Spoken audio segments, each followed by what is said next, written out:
আসসালামু আলাইকুম।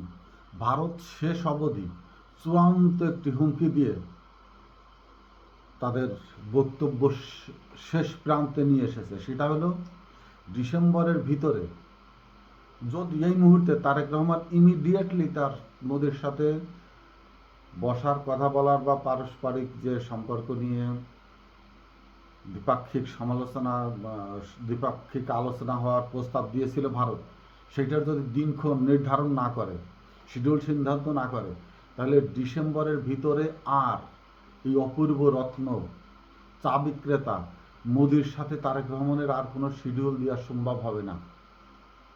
এত ব্যস্ত তিনি, এত তাড়াহুড়ো। কারণটা কি? তারা কিভাবে ভারতকে উপস্থাপন করছে? তারা ভারতকে বলছে ভারত একটি সূর্য, আর এই সূর্যকে কেন্দ্র করে তার আবর্তে ভারতে থাকা চারপাশে রাষ্ট্রগুলো নাকি তাকে ঘূর্ণায়নরত অবস্থায় সেজদা করছে। বাংলাদেশ, পাকিস্তান, আফগানিস্তান, নেপাল, ভুটান, এই ছোট ছোট রাষ্ট্রগুলো ভারতের দয়ায়, মায়ায়, দাক্ষিণ্যতায় বেঁচে আছে, রাষ্ট্র পরিচালনা করছে বা স্বাধীন রাষ্ট্র হিসাবে এখনো বিদ্যমান। ভারত যে কোনো সময় যে কোনো রাষ্ট্রকে তাদের রাষ্ট্র হিসাবে গ্রাস করে নিতে পারে। স্বয়ং পাকিস্তান, এবং পাকিস্তানকে ভাঙার, বেলুচিস্তান বলেন, পাঠান বলেন বা পাঞ্জাব, বিভিন্ন অঙ্গ সংগঠনগুলো যে কোনো মুহূর্তে ভেঙে খণ্ড খণ্ড করে নিয়ে তাদের মানচিত্রের ভিতরে নিয়ে তারা ঢুকিয়ে নিতে পারে। তারা ভেবেছিল তারেক রহমান একটি আনাড়ি রাষ্ট্রপ্রধান, একজন অদক্ষ শাসক, অদক্ষ রাজনীতিবিদ, অদূরদর্শিতা সম্পন্ন সদ্যপ্রাপ্ত একজন বাংলাদেশের প্রধানমন্ত্রী, যে কোনো সেই বাল্য খেলার মতো, মানে বিগত সময় তাকে যেভাবে ধমকি হামকি ভয় ভীতি দেখিয়ে ডিজিএফআই বা সেনাবাহিনীর তথাকথিত সেনাবাহিনীর কর্মকর্তারা তাকে যেভাবে একেবারে অবুঝ একটি শিশু হিসাবে ব্যবহার করেছিল, তাদের চিন্তনে এখনও সেই জায়গাটাতে রয়ে গেছে যে তারেক রহমান বুদ্ধিমত্তায়, পরিপক্কতায় সেখানেই রয়ে গেছে। তাকে যেভাবেই হুমকি ধামকি দিলেই সে পড়ে যাবে, তাদের ধামকিতে পড়ে যাবে এবং সুরসুর করে ভারতে গিয়ে মোদির সামনে মাথা নিচু করে ঘাড় গুজে হাত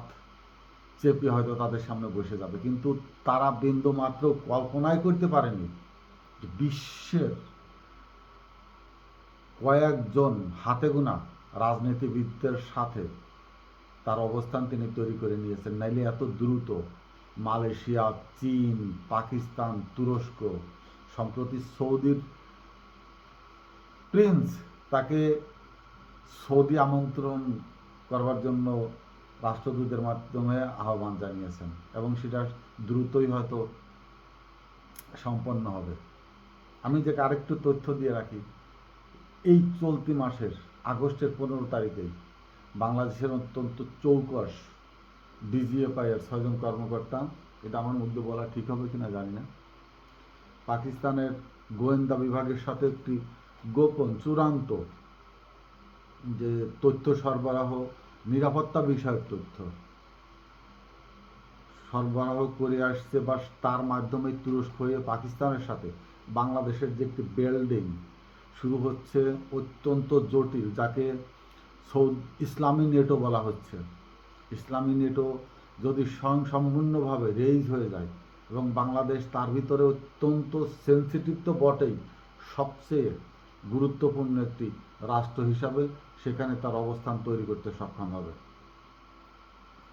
ভারত মূলত তাদের যে চাল, সার্জিও গোর বলেন, পরাগ জৈন বলেন, দীনেশ ত্রিবেদী বলেন, রণধীর জয়সওয়াল বলেন, অমিত শাহ বলেন, জয়শঙ্কর বলেন, যারাই বা যারা বিনা সিকরিরাজের যেসব কথা বলেছে, ভারতের একেবারে উচ্চ পর্যায়ের নীতি নির্ধারণী বুদ্ধিমত্তাগুলো তারা স্পষ্টভাবে বুঝে ফেলেছেই বলেছে বাংলাদেশ চীন হয়ে যে ইসলামী নেটো তৈরি হতে যাচ্ছে, তার ভিতরে দ্রুতই অন্তর্ভুক্তি হতে যাচ্ছে।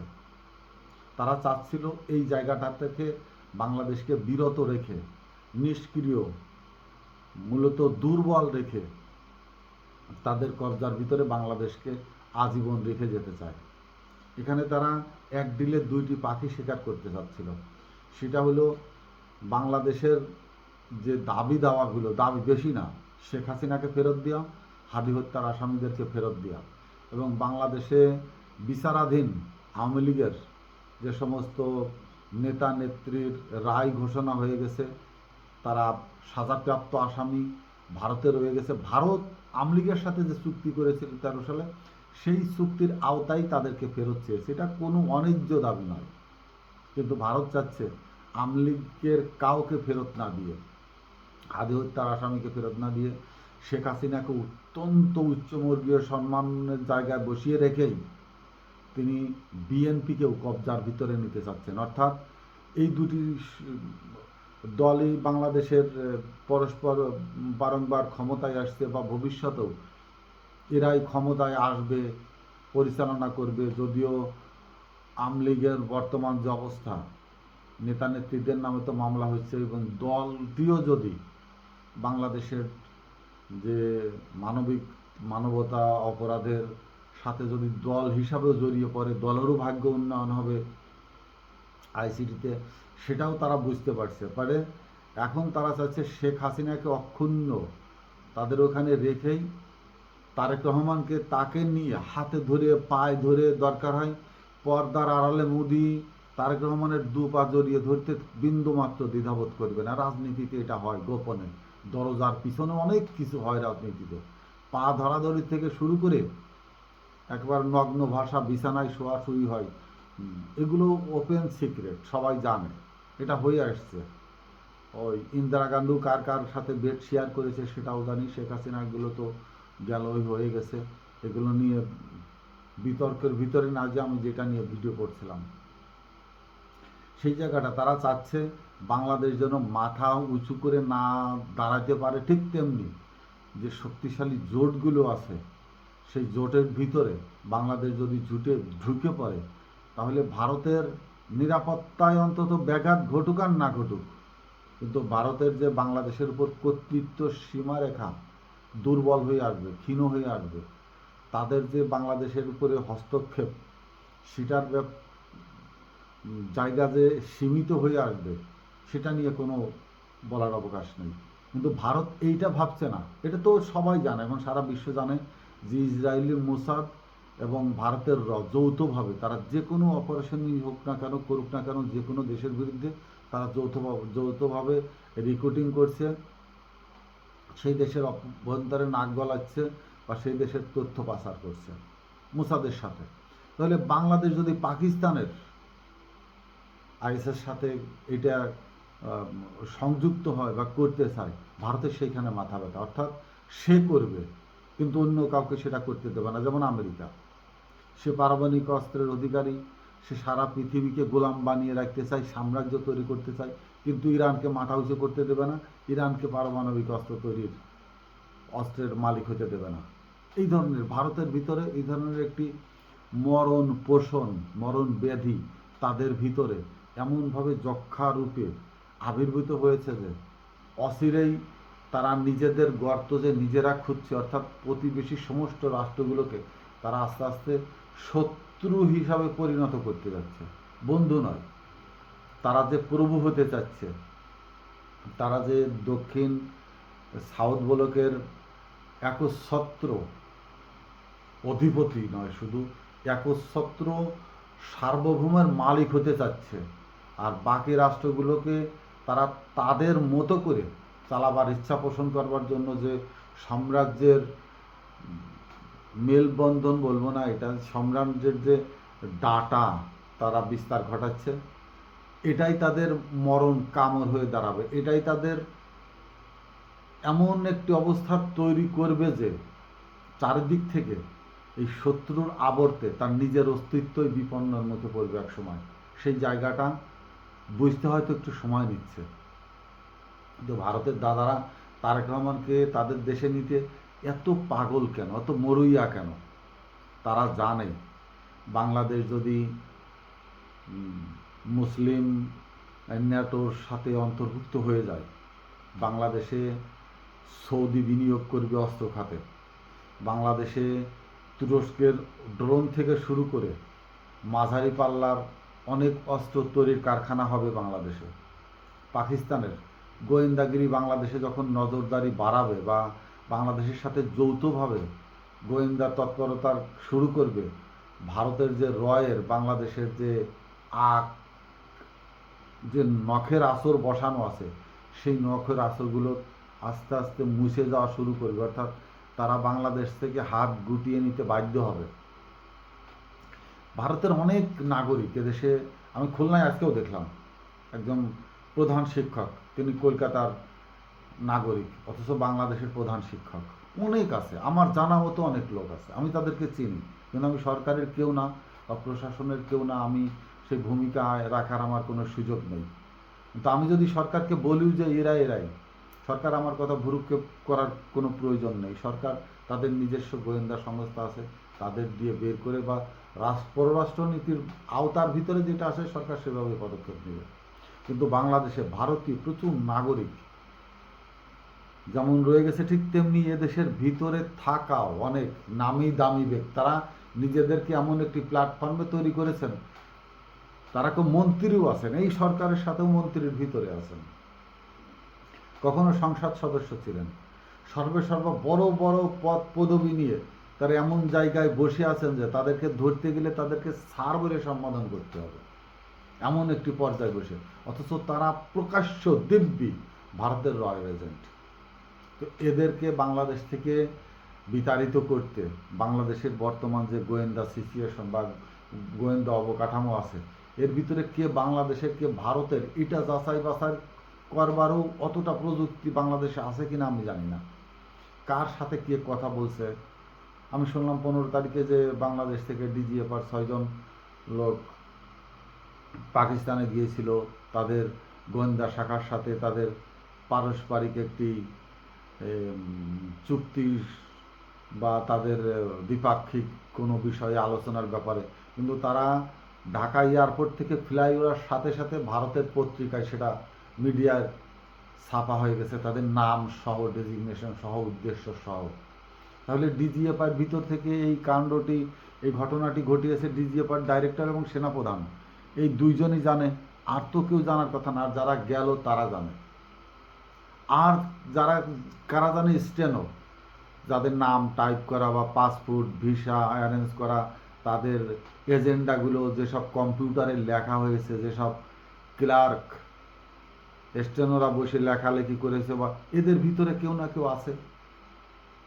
ডিজিএফআর যারা ফিল্ডে ডিউটি করে, এরা কারা, এদের ভিতরেও সর্ষের ভূত এখনো রয়ে গেছে। অর্থাৎ এদেরকে রেকর্ডিং করে ডিজিএফআই ভিতরে নিয়ে আসার পরে এদের কোন প্রক্রিয়ায় ডিজিএফআইতে পোস্টিং করা হলো বা কতটুকুন তারা, আমি আমার জানা মতো এখনো র্যাবে চাকরি করছে, র্যাবে আছে, একেবারে র্যাব হেডকোয়ার্টারে, একেবারে র্যাবের হেডকোয়ার্টারের ভিতরে বসে আছে। তারা এত শক্তিশালী আওয়ামী লীগ ফিগার যে তাদের বাবা চাচারা এখনো তারা এলাকা নিয়ন্ত্রণ করে, তাদের সন্তানেরা পারিবারিকভাবে ঐতিহ্যগতভাবে তারা আওয়ামী লীগ, একবার র্যাব হেডকোয়ার্টারে বসে আছে।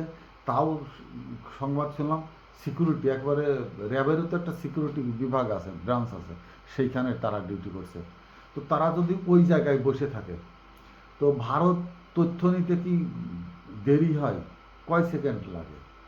তাদের সাথে অহরহ কথা হচ্ছে, অথবা ইমেল আদান প্রদান হচ্ছে, ফ্যাক্স, হোয়াটসঅ্যাপ মেসেজ, যে কোনো কিছু মাধ্যমেই তাদের সাথে তো যোগাযোগ আছে বা থাকতেই পারে। এই জায়গাগুলো পুরোপুরিভাবে আমাদের নজরে আনতে হলে ভারত পাকিস্তানের অত্যন্ত যে গোয়েন্দা সংস্থা রয়ে গেছে তাদের প্রয়োজন। তুরস্কের গোয়েন্দার যে তথ্য সূত্র ব্যবহার করে তারা, সেই সূত্র তথ্য জায়গাগুলো প্রয়োজন। চীনের প্রযুক্তিগত দিক দিয়ে এগুলোও, চীনের ইন্টেলিজেন্স ব্রাঞ্চ ইদানিং তাদের প্রযুক্তিগত ইন্টেলিজেন্স ব্রাঞ্চগুলো বেড়েছে, প্রযুক্তিগত, ম্যান পাওয়ারে না, প্রযুক্তিগতভাবে তারা ডিটেক্ট করতে পারে স্যাটেলাইটের মাধ্যমে বিভিন্ন ক্ষেত্র, জায়গা, এইগুলো, বা ইন্টারনেটের মাধ্যমে যে তথ্য পাচার হয়, এগুলো এই প্রযুক্তিগতভাবে চীন এগিয়ে আসছে। সেখান থেকেও আমাদের এই তথ্যগুলো সংগ্রহ করার জন্য চীনের সাথে আমাদের অত্যন্ত সুসম্পর্কের প্রয়োজন। শেখ হাসিনা তার অনেক আগের একটা ভিডিও আজকে আবার উনি লোড করেছেন বা কেউ লোড করে ছেড়েছেন, তিনি ইসরায়েলে যখন ছিলেন। অর্থাৎ শেখ হাসিনার ইসরায়েলের সাথে এবং ভারতের সাথে অত্যন্ত দহরম বহরম, এবং এই দুইটি রাষ্ট্রই চাচ্ছে শেখ হাসিনা জীবিত থাক, সুস্থ থাক, এবং বাংলাদেশের শেখ হাসিনার নেতৃত্বের আওয়ামী লীগ অত্যন্ত শক্তিশালী অবস্থানে থাকুক।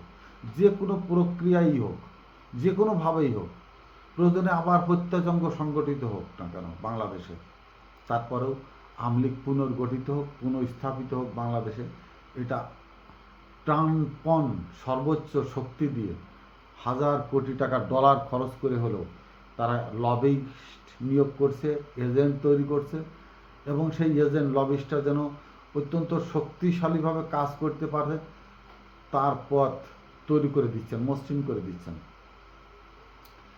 মানুষ যা কিছু করে সব কিছুই অর্থের জন্য করে। আওয়ামী লীগও অর্থের জন্য করে, বিএনপি অর্থের জন্য করেন, কোর্টের উকিল আপনি অর্থের জন্য করেন, আপনি জজ, ব্যারিস্টার, সবাই অর্থের লোভী, সব কিছুই অর্থের জন্য। কেউ আপনাকে 50 কোটি দিচ্ছে, দিয়ে একটা কাজ করাচ্ছে, সেখানে যদি কেউ বলে আমি 100 কোটি টাকা দেবো আমার পক্ষে কাজ করো, ভালো একটা মকা পেয়ে গেল, সুযোগ পেয়ে যাচ্ছে তারা। অর্থাৎ হাই বেঞ্চে যারা বসে আছে, একেবারে সুপ্রিম পাওয়ারে যারা বসে আছে, তারা কারা, তাদেরকে ডিটেক্ট করা, তাদের উপরে নজরদারি বাড়ানো, কাদের মাধ্যমে কি হচ্ছে, এই জায়গাগুলো অবজারভেশন করতে হলে বাংলাদেশের অবশ্যই ভারতের গণ্ডি থেকে যেমন বেরোতে হবে, ঠিক দ্রুত আমি মনে করি প্রধানমন্ত্রী তারেক রহমানকে সৌদি সফরে যেতে হবে, এবং এই মুসলিম নেটোর অত্যন্ত সম্মানেই জাহবান যে অবস্থান, সেটাকে লুফে নিতে হবে। এটা বাংলাদেশের জাতীয়তাবাদের স্বার্থে, সার্বভৌমত্বের স্বার্থে, বাঙালি যে ঐতিহ্য, বাংলাদেশি জাতীয়তাবাদের অবস্থানকে সমুন্নত রাখতেই এটির প্রয়োজন। গোলামের জিনজিরকে ভেঙে বের হইতে গেলে একজন সাহসী সুপুরুষের প্রয়োজন, এবং আমি এই 6 মাসে যেটা আমার অবজারভেশনে প্রয়োজন ছিল, সেটা তারেক রহমানের ভিতরে বিদ্যমান। খুব স্লো অথচ দৃঢ়, খুব নীরব অথচ সবচেয়ে শক্তিশালী, খুব ঠান্ডা ছোট অথচ হিমালয়ের মতো উচ্চতার অবস্থান নেওয়ার মতো মানসিক অবস্থা তার আছে। এবং একমাত্র আমি তারেক রহমানের উপরে ডিপেন্ড করছি, এই ভরসা করছি যে তিনি পারবেন তার ক্ষমতার সময়ের মধ্য থেকেই ভারতের বলয় থেকে ফিরিয়ে এনে নূতন যে কোনো জোট, অর্থাৎ ইসলামী নেটোর সাথে বাংলাদেশের একটি সম্মানিত অবস্থানে উন্নীত করে যাবার যা প্রয়োজন তিনি সেটা করবেন। ম্যাডাম খালেদা জিয়ার পুত্র হিসাবে, জনাব মরহুম জিয়াউর রহমানের পুত্র হিসাবে তারেক রহমানের কাছে বাংলাদেশ এটুকু দাবি রাখতেই পারে, সেই দাবি রাখছি। এবং ভারতের যত ভয় ভীতি, সমস্ত কিছুর তোয়াক্কা না করে, সমস্ত কিছু তর্জনে গর্জনের ঊর্ধ্বে উঠে তারেক রহমান রাষ্ট্রকে নিয়ে সুদূর একটি পরাক্রমশালী রাষ্ট্র হিসাবে সারা বিশ্বের ভিতরে পরিচিতি করে যাবেন, এই আশা ব্যক্ত করে শেষ করছি। আসসালামু আলাইকুম।